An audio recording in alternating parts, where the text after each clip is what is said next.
Assalamualaikum warahmatullahi wabarakatuh. Alhamdulillahi wahdah. Wassalatu wassalamu ala man la nabiyya ba'dah. Amma ba'd. Faya ikhwatal iman. Rahimani Allahu wa iyyakum. Kembali kita lanjutkan pelajaran kita dengan membaca buku Mudah Menghitung Warisan. Kita sampai pada pelajaran ke-41, membahas tentang warisan hadma, gorko, dan semisalnya, atau kematian massal. Ya, ini merupakan bab yang keempat, membahas tentang al-irsu bit takdir atau warisan dengan perkiraan. Baik, adapun matannya silahkan baca sendiri. Ya, hadma maksudnya adalah jamak dari hadim atau korban reruntuhan. Adapun menggoroko itu adalah jama dari gorik, yaitu korban tenggelam. Ada juga nanti istilah haroko, itu jama dari harik, korban kebakaran. Ya, dan semisalnya.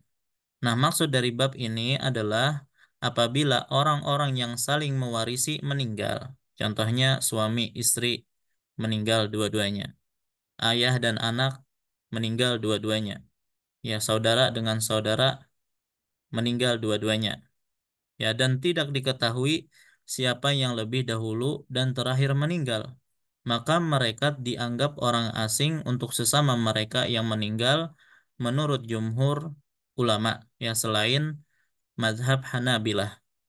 Karena kita tahu yang terakhir meninggal itu berhak mendapatkan warisan dari yang pertama meninggal. Namun yang masalahnya adalah yang jadi masalah adalah kita nggak tahu siapa yang lebih dahulu meninggal. Nah, maka menurut jumhur ulama, yang meninggal ini tidak saling mewarisi. Mereka dianggap seperti orang asing. Baik, kondisi kematian massal itu ada lima. Ya, ada lima. Dua hukumnya disepakati, adapun tiga hukumnya diperselisihkan. Yang disepakati yang pertama adalah diketahui bahwa mereka meninggal secara bersamaan. Artinya misalnya ada ayah dan anak naik mobil, ya, kecelakaan, dibawa keduanya ke rumah sakit, ternyata di menit dan detik yang sama keduanya menghembuskan nafas terakhir. Jadi diketahui mereka meninggal secara bersamaan. Maka dalam kondisi ini mereka tidak saling mewarisi berdasarkan kesepakatan para ulama. Baik, ini yang pertama. Kondisi yang kedua, diketahui bahwa sebagian mereka meninggal lebih dahulu dari yang lain dan tidak terlupakan. Ya, misalnya tadi kasus ayah dan anak kecelakaan, ya, di mobil kecelakaan, ayahnya meninggal di tempat misalnya. Adapun anaknya sempat dibawa ke rumah sakit, tapi qadarullah ternyata meninggal di rumah sakit. Maka di sini diketahui ayah lebih dahulu meninggal daripada anak. Maka pada kondisi ini, yang terakhir meninggal, yaitu anak, berhak mendapatkan warisan dari yang lebih dulu meninggal, yaitu ayah. Dan ini juga berdasarkan kesepakatan para ulama. Nah, adapun tiga kondisi berikutnya, inilah yang diperselisihkan oleh para ulama, yaitu diketahui bahwa sebagian mereka meninggal lebih dahulu dari yang lain, akan tetapi tidak diketahui secara pasti orangnya. Contoh misalnya ada kapal tenggelam. Dan dari jauh kita melihat ada dua orang berenang, ya. Dan kita lihat salah satunya tenggelam, kemudian disusul yang lain juga tenggelam. Baik, cuman kita tidak tahu persis siapa orangnya yang pertama tenggelam dan siapa yang kedua tenggelam. Ya, artinya di sini ada jeda antara kematian pertama dan kematian yang kedua. Hanya saja tidak diketahui siapa orangnya. Ya, makanya ada perbedaan pendapat di kalangan para ulama. Kondisi berikutnya, diketahui bahwa sebagian mereka meninggal lebih dulu dari yang lain dan diketahui orangnya, namun akhirnya terlupakan. Ya, jadi misalnya ada suatu bencana, ya, yang banyak yang mana di situ banyak kematian, ya. Awalnya kita tahu siapa yang lebih dulu meninggal.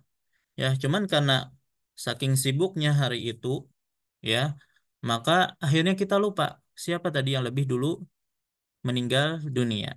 Maka ini juga ada khilaf di kalangan para ulama. Dan kondisi yang terakhir tidak diketahui kondisi mereka sama sekali. Apakah meninggal secara bersamaan ataukah tidak? Ya, seperti tadi kasus kecelakaan antara ayah dan anak. Setelah kita dapati, ternyata keduanya sudah meninggal di dalam mobil. Kita nggak tahu apakah meninggalnya secara bersamaan. Kalaupun tidak bersamaan, tidak tahu siapa yang lebih dahulu meninggal. Ya, maka pada tiga kondisi ini para ulama berbeda pendapat. Menurut jumhur ulama, mereka tidak saling mewarisi seperti orang asing. Ya, artinya seperti tidak ada hubungan apa-apa antara keduanya. Maka masing-masing mereka diwarisi oleh ahli waris yang masih hidup. Ya, baik. Adapun mazhab Hambali, mereka saling mewarisi dari harta yang lama. Maksudnya harta yang dia miliki sebelum mewarisi dari sahabatnya atau temannya yang meninggal bersama dia. Ya, jadi mereka saling mewarisi dari harta yang lama, bukan harta yang baru ia dapatkan dari temannya yang meninggal, atau diistilahkan dengan torif. Jadi yang diwarisi itu cuma talit, harta lama, bukan torif, harta yang baru. Baik. Dan dalam hal ini yang lebih kuat adalah pendapat mazhab jumhur ulama. Baik, di sini ada contoh soal. Baik, sebentar.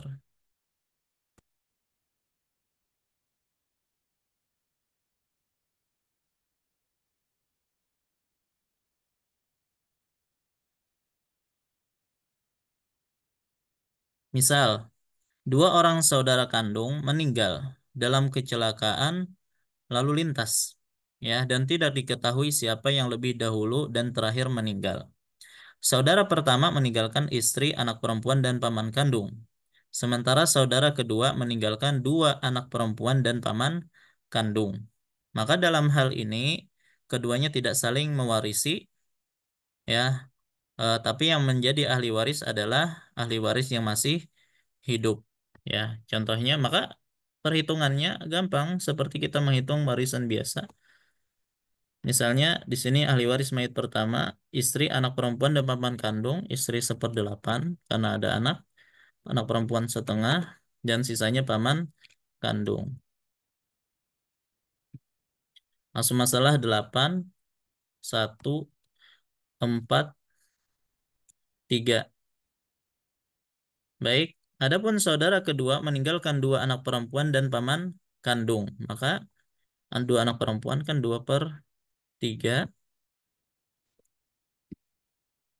Ya, sementara paman itu sisa.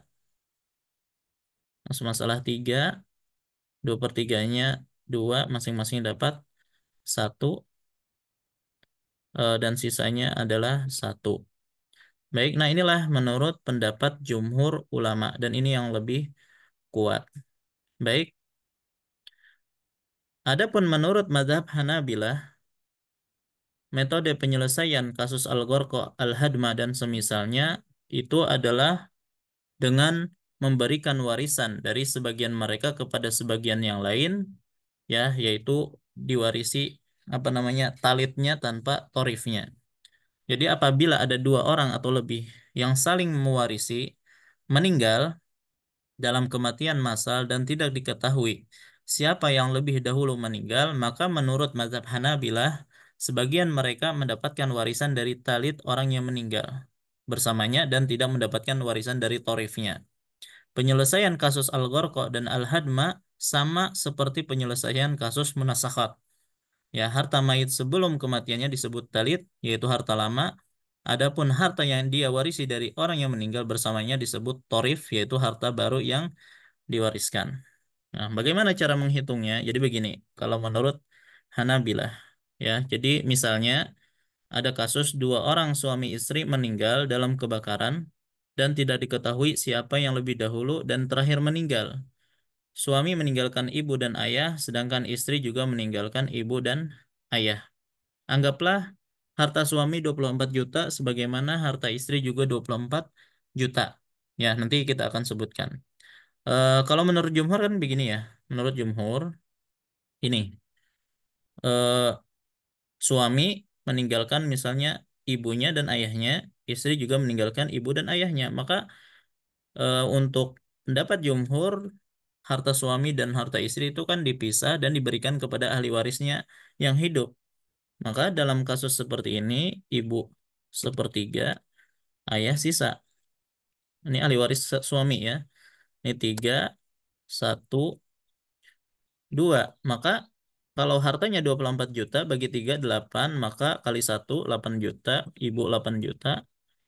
Ayah 16 juta. Ya, begitu juga harta istri. Ya, ini kan meninggalkan ayah dan ibunya juga. Maka ini sepertiga.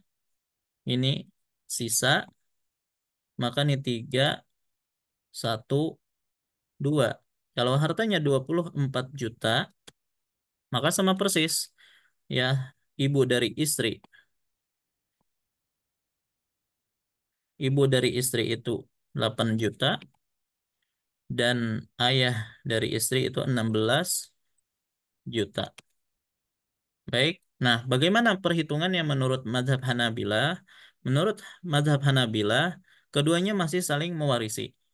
Baik, jadi gini. Yang pertama kita asumsikan yang meninggal terlebih dahulu adalah suami baru istri.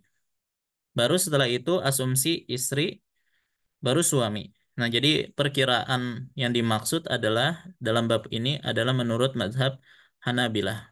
Jadi menurut mazhab Hanabilah, kita asumsikan pertama suami dulu yang meninggal, baru istri. Ya, maka kalau suami meninggal, meninggalkan istrinya yang bersama dia, dan ibu suami itu sendiri, dan ayah suami itu sendiri. Maka ini ada istri, ibu, ayah, Maria ya. As masalah 4, istri seperempat satu, sepertiga sisa satu, ayah dua. Nah, baru kemudian istri meninggal, mayat kedua. Kan terjadi munasakhat di sini. Meninggalkan ibu dan ayah. Maka ibu sepertiga, ayah sisa, maka tiga di sini, satu dan dua. Baik, kemudian kita lihat bagian saham dari mayat kedua, kita kasih warna hijau misalnya ya, dengan tiga. Apakah bisa disederhanakan? Jawabannya tidak. Maka kita tukar, satu taruh sini, tiga taruh sini. Dan jamiah, warna merah ya, 3 kali 4, 12. Ini enggak kelihatan nanti, berarti warna biru saja. 12. Ya, ini sudah meninggal. Ini sudah meninggal. Maka di sini 3 kali satu 3. Ibu suami dapat 3. 3 kali 2 6. Ya, satu kali satu 1. 1 kali 2 2. Maka untuk kasus ini yang dibagi adalah harta suami yang 24 juta. Maka kalau 24 juta bagi 12 kan 2 juta. Kalau 3 ini berarti kali 2 sama dengan 6 juta. Jadi untuk ibu suami dari harta suami itu mendapatkan 6 juta. Kalau ini kali 2 juta berarti dapat 12 juta. Jadi ayah suami mendapatkan 12 juta. Ini ya. Baik. Kalau ini berarti cuma 2 juta. Karena dikalikan 2 juta semuanya. 2 juta. Atau gini ya, jangan strip gini. Nanti bingung. Sama dengan 12 juta. Satu sama dengan 2 juta. Ini berarti 4 juta. Nah, maka pembagian harta suami untuk ibu suami 6 juta, ayah suami 12 juta, ibu istri 2 juta, dan ayah istri 4 juta. Ya, kenapa? Karena istri awalnya mendapatkan warisan dari suaminya, ya, maka ayah ibu istri pun dapat. Nah, ini dengan asumsi suami dulu yang meninggal. Sekarang yang kedua, asumsi bahwasanya istri yang lebih dulu meninggal baru suami. Maka ketika istri meninggal, meninggalkan suami, ibu, dan ayah. Maka ini Umayyah juga, cuman karena suami berarti 6, setengahnya 3, sepertiga sisa satu, ini 2. Baru setelah itu suami meninggal, meninggalkan ibu dan ayah. Maka masalah 3, sepertiga ibu satu, sisanya adalah 2. Baik, maka kita lihat antara saham mayit di sini 2, 3. dengan 3. Bisa disederhanakan? Jawabannya bisa bagi 1. Ini 1, bagi 3 ya. Akhirnya 1, 1. Kemudian 1 kali 6 ini jadilah jami'ah. Baik. Dan 6 jami'ahnya ini sudah meninggal. Ini juga sudah meninggal. Baik, 1 kali 1, 1. 1 kali 2, 2. 1 kali 1, 1. 1 kali 2, 2. Harta istri, nah jadi kalau ini harta istri yang dibagi ya. Maka 24 juta bagi 6, 4 juta ya. Maka kali 1, 4 juta.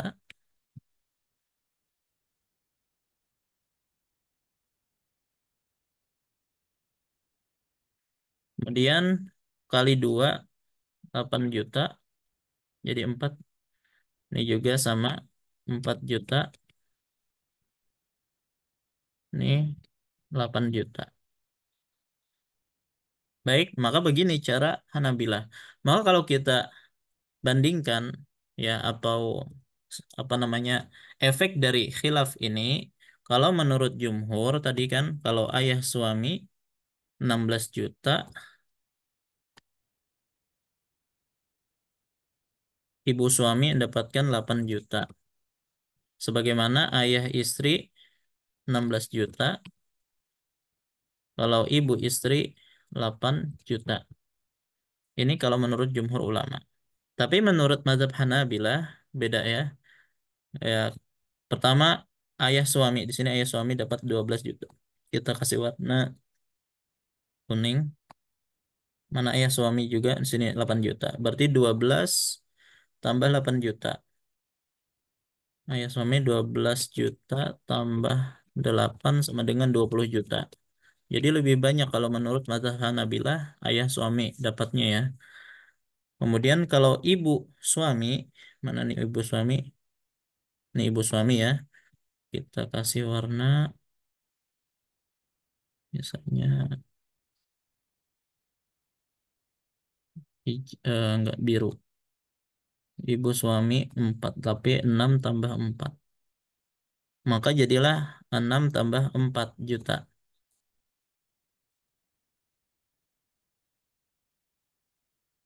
Sama dengan 10 juta. Kalau ayah istri, baik mana ayah istri, ini 4 juta ini ya. Kita kasih warna orange atau apa ya. Sembarang aja dah ini dah. Baik, ayah istri 4 tambah 8 juta. 4 ditambah 8 juta sama dengan 12 juta. Sementara ibu istri,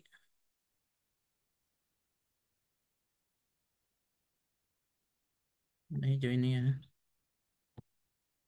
Ibu istri 2 tambah 4 tambah 4 juta sama dengan 6 juta. Ya, maka 36 ya sebentar 36 tambah 12 48 karena masing-masing kan 24 juta. Nah, jadi begini perbedaan cara perhitungan warisan menurut jumhur dan mazhab Hanabilah. Tapi wallahu alam pendapat yang paling tepat adalah pendapat jumhur ulama. Baik, nah silahkan dikerjakan soal-soal yang ada. Jadi ada 4 soal berdasarkan mazhab jumhur dan 1 soal berdasarkan mazhab Hanabilah. Dan kirimkan jawaban antum ke nomor berikut.